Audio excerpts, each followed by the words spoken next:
Hello, everyone, and welcome to All Rucked Up. This show aims to give a view on rugby and life from those that are catastrophically injured playing the game. We're going to get into some rugby talk soon. However, as this is our first podcast, I feel like it would be wrong not to introduce ourselves and give a bit about what we are and why we're doing this podcast. So, who are we? We're all a group of ex-rugby players who were left disabled playing rugby in some form or other. We come from a range of ages and backgrounds and have a range of disabilities. But we've all become mates through this process of having a disability from rugby. We hope in time to get some famous rugby faces involved, but for now it's just going to be us chatting rubbish about the game we love, but also about the life we lead and the difficulties we face, as well as some of the great things we do. And throughout the episodes, we're going to change participants to have various injured players involved. So you won't see the same faces every week, but over time you'll get used to all of us. Hopefully, we give a different perspective on life and on rugby. I'm Max Levine. I'm age 30 now, and I was injured when I was 17 playing for my school. I picked the ball up from the back of a ruck, and somebody grabbed the back of my shirt. My feet went from underneath me, and I snapped my neck back. It's left me in a wheelchair with no use of my hands, and I've been like that for coming on for 13 years now. But I think getting on with life, like as you do, and it's all good, and it hasn't changed the way I feel about my love of rugby. So I'll then pass over to Nick. Like, do you want to introduce yourself and tell everyone who you are? Yeah, I'm Nick. I had my accident in 1988, not 1888 as some think. I'm 52 now. I was left paralysed basically from the neck down. So, I can't really use my arms very well. So I use an electric chair.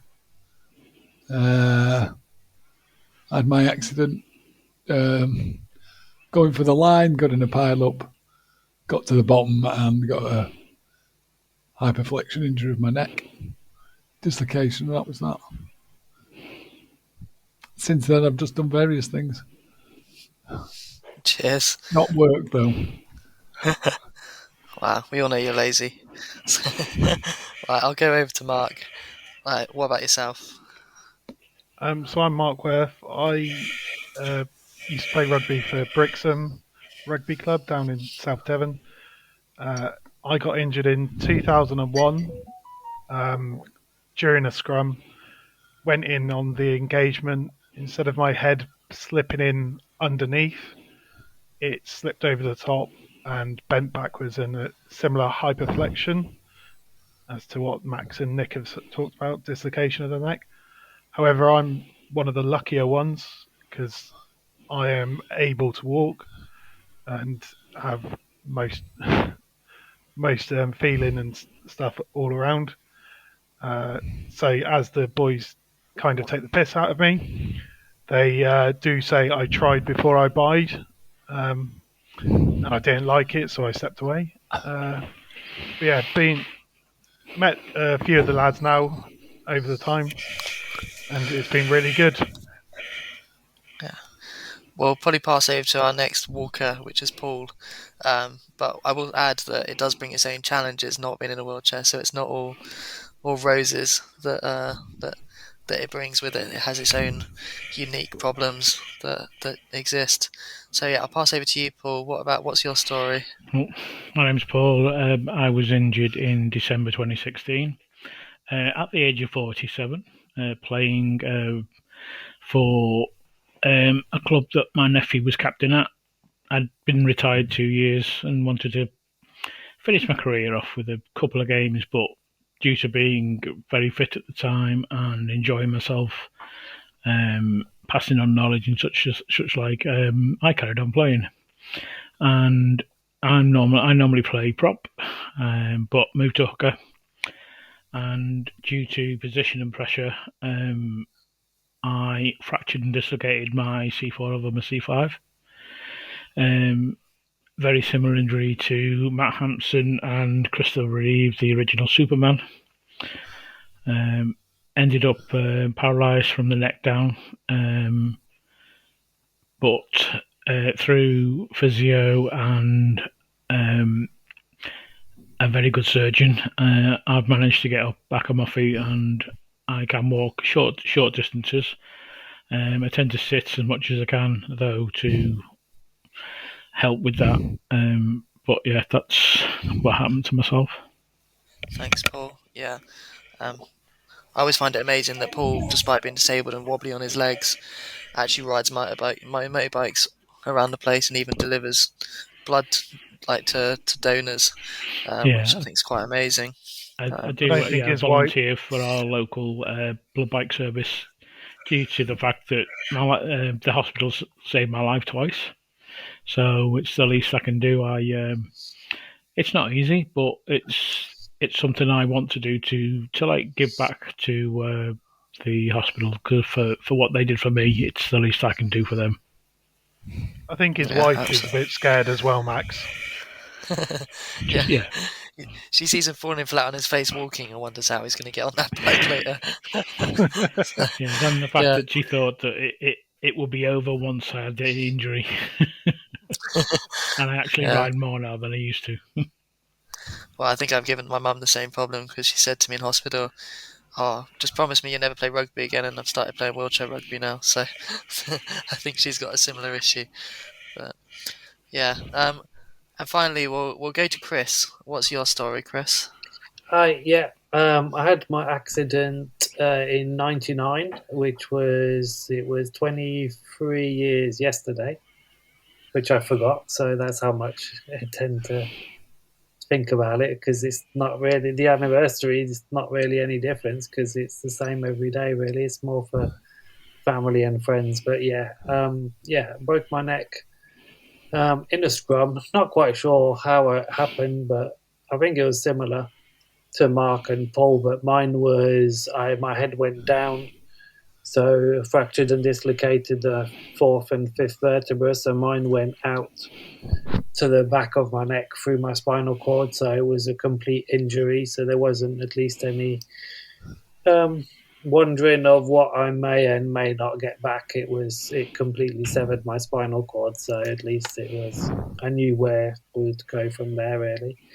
But same thing hasn't really stopped me from doing things. It's kind of altered my life, but I wouldn't say that it's ruined it in any way. So still been able to do lots of things that I wanted to do. I was really interested in traveling and stuff like that. So been very fortunate to have been and travelled a lot. So yeah, it's been all right really. Sounds good. I have a feeling we can end up doing an episode at some point about like our stories a bit more in depth and sort of chat about what we've been up to since and what we struggle with and what we find good about like the life since disability. But look out for that. But for today, we're going to focus on the rugby. Um, yeah, Trust me, guys. When you hear Chris's story, you kind of wonder how much luck he's got, but that'll come. Yeah, yeah. You'll have to hang on to us for another day. That's your yeah. You're called to come back to us. Yeah, and I've actually got a picture of my before and after when I broke it and the repair. Maybe we can get those up on screen at some point. See if shock people into how badly you can screw yourself up. they But took mine. My dad tried to get mine, and when they said they kept it to do a teaching on like what not to do, I think. But yeah, they took it to Yeah, teach not to break people. your neck. Yeah, this Please is don't what do this. happens. Yeah, don't stick your head in a stupid place. yeah. So to begin with, we're going to talk a bit about like the England fortunes at the moment and how they performed against South Africa and New Zealand the week before. So I'm actually going to hand over to Nick, who usually is our resident grumpy, I would say grumpy bastard, but I don't know if I'm allowed to say that on this. But Say what you yeah, like. what do you think of the last two games, Nick, and how we've performed generally? I think they've had a shocking autumn series. I think they've had a shocking 2 years. And I failed to see excuse after excuse, and I failed to see any. We've got a side out against South Africa who've got All right, if you take the two guys with two caps, it's Alex Coles in the forwards. The rest average about 60, mid 60s for caps. And then in the backs, it's, well, obviously you've got the centre partnership have got 150 between them. But even Marcus Smith's got 16. There's only really the winger that's. They performed. Well, they won this year, this calendar year, 5 out of 12. And they got a draw, which they were lucky. And then you look up 2021, lost to Ireland, Wales, and Scotland. It's not a new thing. It's not a young side he's bringing through for the World Cup. Against Argentina with the excuse, oh, we had our focus on the World Cup. How? This is an experienced side. It's just a load of bollocks. It's just excuse after excuse. It's Nothing just good to say then, Nick. Go on, give us something positive. there's anything positive. Eddie has to go, really. That side with all that experience and caps can't manage a game, can't play, what was it? Oh, we didn't play the game plan we wanted, except in the last 5 minutes. What a load of cobblers. If you can't, if an experienced side like that with guys with 50, 60, 70, front row, 70 caps apiece, can't think on the feet, can kiss the World Cup. It's a pipe dream. Mark, it looks like you want to come in and say something. I do agree with Nick that they have been shocking, and it is getting to that point that Eddie is potentially got to go. But at this precise moment, who would take his place? And there's not many people that will want to take it at this precise moment because there will be so much pressure on them that they won't want it. I think he's made some poor choices in bringing in some of the youth that he's done. Trying to go with the tried and tested of Billy Vanapola at number 8. But it works for some games, it doesn't work for everything. And the same with Manu. Manu's too far away to have an impact. South Africa's rush defence showed us that they can't do that kind of game and completely got unpicked by it. I mean, I know Paul's a Sale fan, but I genuinely thought Johnny Hill was very poor and has been poor for the last couple of games. I thought, yeah, I don't think Johnny has had his best performance for England. That petulant penalty that he gave away was, yeah. He should know better than that. I think it wasn't ideal. Generally, the discipline in the England team has been terrible for the last 4 or 5 years, I would say. Like, I don't know if you agree with that, Paul, but like in my mind, we just give away so many silly penalties, and when we do go on the front foot, we just knock ourselves back instantly by just giving away something stupid. Yeah, I think there's we do give away too many penalties and get turned over too easily. I think it's like that South Africa game. We actually started off with a bit of momentum. We should have been 9-3 up really after 10 minutes, and we missed 2 penalties, and then we gave away a silly couple of penalties and a try, and then we were just on the back foot from then on. And it was like, yeah, you can sort of forgive a kicker for missing a couple of penalties. Like, frankly, he shouldn't have been because it's Owen Farrell and he's been around for over 100 caps now, and they weren't particularly difficult kicks. But like that happens in a game. but then to give away silly penalties on the back of that then lose you that momentum, it's just unforgivable. But in my view, Yeah. But the penalty situation is, it seems, it's not just England, it's just endemic in the game. There were so many offences. I mean, South Africa have had 3 red cards. I mean, all correct, but they've had 3 red cards on tour. A bucket load of yellows. We're down to 12 against, can't remember now, was it 12? What was it? Oh, I can't remember now. But it's ridiculous. It's just endemic in the game. It's not, can't do anything. You know, the referees have so much power. You know, the ball's out when they say so. It's not out, it's when they say so. That's just the modern game, isn't it? I mean, it players is. can't do anything.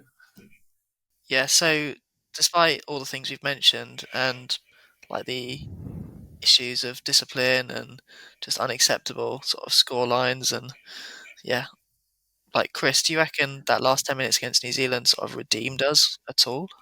I I was quietly optimistic that they could have had a good game against South Africa, but obviously that didn't happen. So I don't think that 10-15 minutes of the New Zealand game makes up for anything at all, really. Because I think, like we said last week, once again, there just didn't seem to be any leadership on the game, on the pitch. Like when Johnny Hill did what he did, there was no. You could see that nobody was. He was obviously disappointed in himself, but there just was not anybody that they could turn to. Or you just think like in the olden days, if you'd done something like that, you would just be mortified and just. It was just silly, really, and that was quite a big turning point, I think, in the game, really. So yeah, same thing. It's just I don't know. I, personally, I'm just done with Eddie Jones, really. So I'm not really bothered who replaces him. To be honest with you, I don't think. I think they should have probably just got rid of him after the last World Cup, really. Yeah, well, originally he So did say he was going to stay for 4 years, and that turned to mm, 8, didn't it? He said yeah, no coach should stay more than 4 years. Suddenly it's 8 years, and he's kind of mm, proven himself right, hasn't he, a bit? Um, but talking of that, then, like, there's a couple of names being thrown in the ring for like a replacement: Steve Borthwick and Ronan O'Gara. What do we think of those as possible replacements? And I think Mark, you've hinted that like you think they'd probably not take it at the moment, but surely At, one of at them, if they this got off. yeah, at this precise moment, I don't think some of them would want it because they've got so much still to prove in the game, the teams and the clubs they're at. Uh, you are looking. Steve Borthwick would be someone that would bring back strength to the line out because of who he is and what he's done. Uh, but really, in you were talking Borthwick. Uh, they talked about Rob Baxter. They talked about Mark McCall. But all of these kind of coaches are probably very good club coaches. The step up is a big step up. And really, you want someone that's been there and that is bloody passionate. And there is really only one person that would give his all for England at the moment, and it's Sean Edwards. If you could get over the whole rejection of him that it was done a couple of years ago, bring back Sean Edwards, give him the head job, and let him have a crack at it. What do you think of that, Paul or Nick? I'm just going back to where we mentioned Steve Borthwick. If you notice that Leicester had a period of being quite unsuccessful, a season and the reason that changed was when they signed Kevin Sinfield. which completely changed their attack. So it's getting. I don't care who it is, but it's got to be the right person for the job, who has got the right ideas. I think it'd be difficult to find a head coach. I would be quite happy with two good coaches who, um, one that could look after the backs, one that could look after the forwards. I know that would probably people would be a bit because it's no head coach, but I think having two coaches may be the answer that we're looking for. Could It's that not kind lead of to how sort it of a? So you go, Chris. it's kind of how it was when Clive Woodward was there. It's just that when Clive Woodward and Andy Robinson were together, wasn't it? Yeah, I suppose a lot of So people would still want that figurehead. yeah, Yeah, so you still could that need to not lead? surround yourself. Yeah, because could that not lead to some kind of like sort of not uniformity playing between the forwards and the backs, and sort of a almost like a no link up between the two that could cause that. But yeah, I don't necessarily disagree with you. Nick, who would you like to see as you're so strongly Eddie out? Uh, I don't know. I don't know enough about the coaching show. Sean Edwards certainly wouldn't come out on the France job, I don't think. So that's a non-starter. He's fully The rest, committed till about 2028, so I don't the think he's rest, moving. I don't know. It's very, very difficult.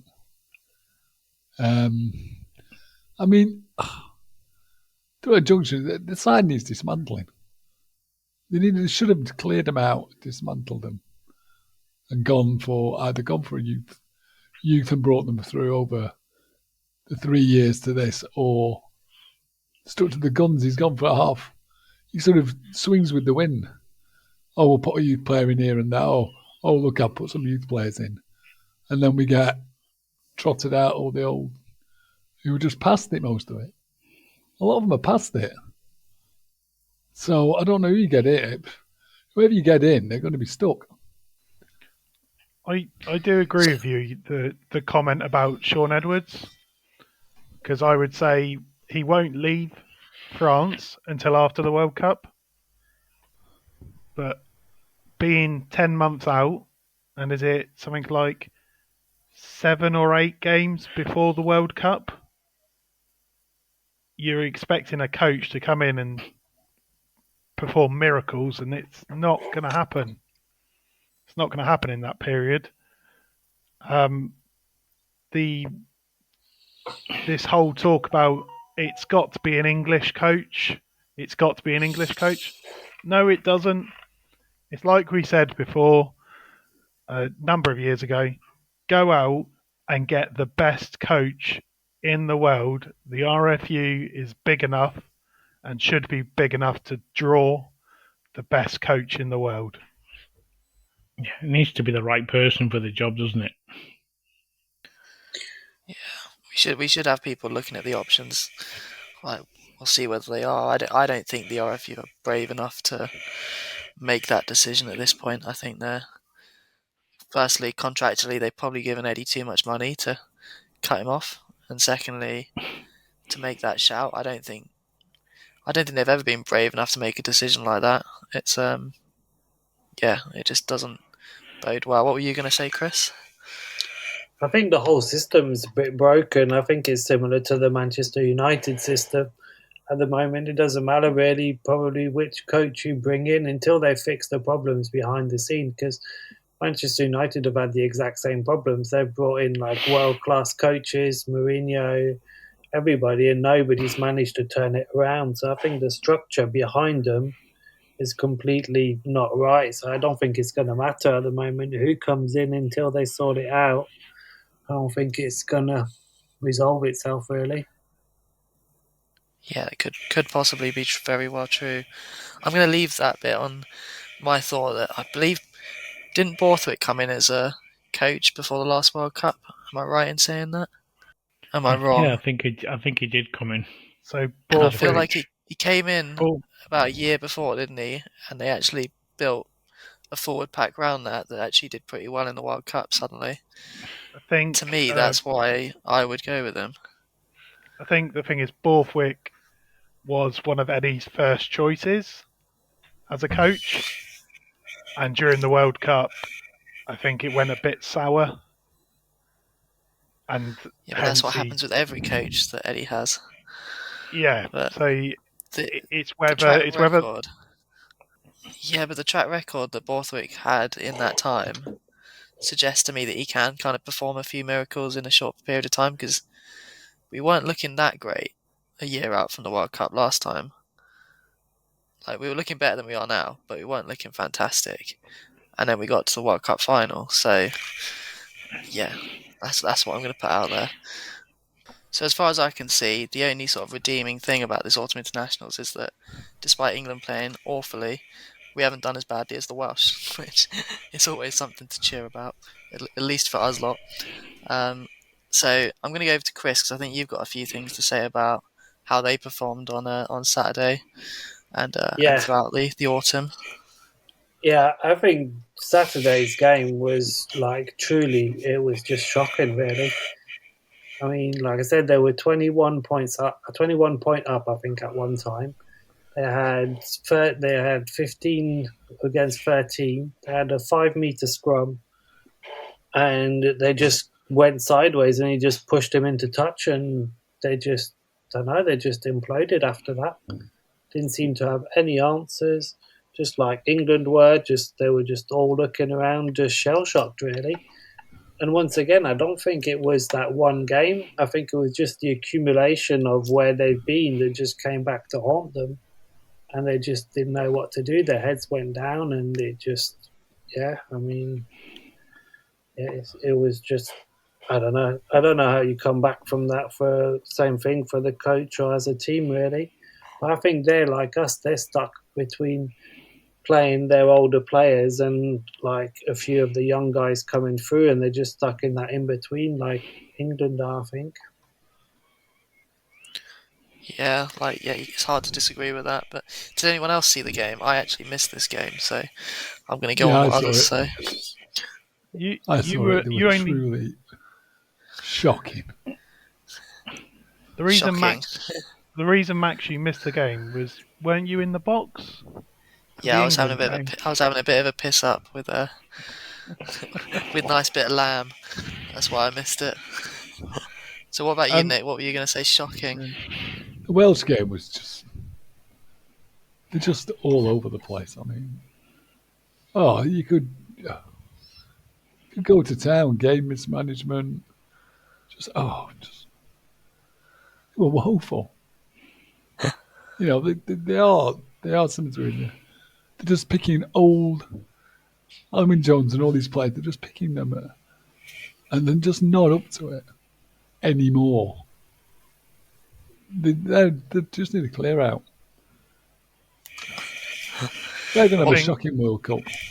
I think the problem is, isn't it, that Wales relied so heavily on Gatland for all those years that all the players still want to play like that, but Pivac's trying to change it, and there's even talk of Gatland being brought back as an emergency stopgap. But Wales have been on a decline, unfortunately, for a number of years now, and it is a number of years they've been on the decline, and they pull out one result somewhere that saves their bacon every time. And Which is yeah, generally England in the Six Nations, Yeah. and Well, then it just papers over the cracks, doesn't it? you look at it, and I think Italy got a good result in the autumn, and Wales been that bad, England have been bad, and actually you look at it and you think it's starting to be a risk of teams like Wales and even possibly England of finishing last or or second last in the Six Nations, and that's just not really acceptable for either team at this point, is it? But yeah, what do you think, Paul? Um, Not a lot because I don't tend to watch Wales, to be fair, because I'm not interested in how Wales are doing. So to be fair, I can't really comment on their performance because I've not seen nothing. He hasn't missed much, that's for sure. I know you definitely, from what I've seen, you've not missed a lot either. So yeah, in terms of like that, so you've got, although we've talked about a lot about England and Wales underperforming, what I would say the Autumn Internationals did show is that there is like a real mix of, well, in my opinion, the Southern Hemisphere Northern Hemisphere gap seems a lot closer, at least the last 4 years, than it was, going into the previous World Cup, or especially the World Cup before that. What do other people think? Like, is that gap closing? I definitely think Argentina being part of the Southern Hemisphere competition has definitely lifted their game hugely because they've had to improve to stay anywhere near competitive. Definitely. What I about think, you, Mark? You look like you're going to say something. yeah, I think Argentina have improved massively. Australia are just lost at the moment. They don't know what kind of rugby they want to play. Um, then New Zealand have just, I don't know what it is, whether they're afraid to take the risk of doing stuff. But then when they do it, they overplay, and start throwing wild balls and wild passes and stuff, and try and play their way out of games, and it backfires on them. Hence why they've had such a terrible year. But then you turn it on your head and you look at the likes of Ireland, the likes of France. They've gone into the games with a structured plan and stuck to it and made sure that plan is how they work. But as England has found, we've got a plan A, we don't have a plan B. Ireland can play plan A, but if it doesn't work, they know how to just switch it a little bit and change it up. But France and Ireland are really up there now, and it shows why they're 1 and 2 in the world.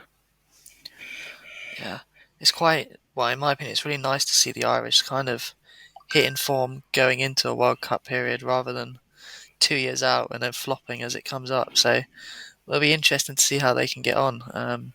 Like if England can't do well, I wouldn't mind seeing the Irish like lifting that trophy actually myself.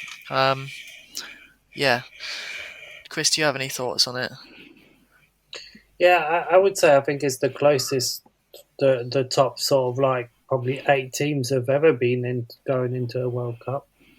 So I think it's going to be quite exciting to see. I think my money's on France if they don't choke, um, like they did in 2007, unfortunately. It's such a So shame that England are playing so badly because it's like this World Cup is for the taking. Like, there's yeah, no one there that you go as a standout, like no, favourite. Yet we're playing some of the worst rugby we've seen for years. mm, Uh, yeah, it's a real shame. yeah, it's disappointing. Does anyone have anything else they want to raise before we sign off for the day and see I think everyone the next Southern time? Hemisphere. I think the Southern Hemisphere sides have got. I think they've just got wider issues. Lack of money, real lack of money. The the game's on the wane with the young kids down there. Australia have always struggled because they have Aussie rules and rugby league. Um, but it's on the wane in New Zealand. Um, it doesn't take much when your population's so small. Um, if other sports even take a few of your talented sportsmen, they're going to struggle. But they're struggling from lack of money. That's why the North have overtaken them and are overtaking them. Well, Sean I New mean, Zealand, Fitzpatrick told us. Do you remember when he was on the call? He said that the rugby used to be number one on the list of sports, and now it's number 9 in New Zealand. So it's a it's Yeah, wider crazy. issue in everywhere. I mean, the RFU are cash rich. That's why it's ridiculous that we're doing so badly because of the amount of funding we have. Just eclipses the rest. It's just ridiculous. and on that note, I think that's a good place to end. The ridiculous nature of the RFU at the moment. So, yeah, let's finish there. And yeah, it's been great to have everyone listen, and hopefully you'll all come back. We're aiming to do a podcast every couple of weeks. As I say, some of it will be about rugby, some of it will be about just us as people, us as people with injuries. But yeah, always with a slight focus on the sport we love. So yeah, hopefully see you all soon, and yeah, catch you again.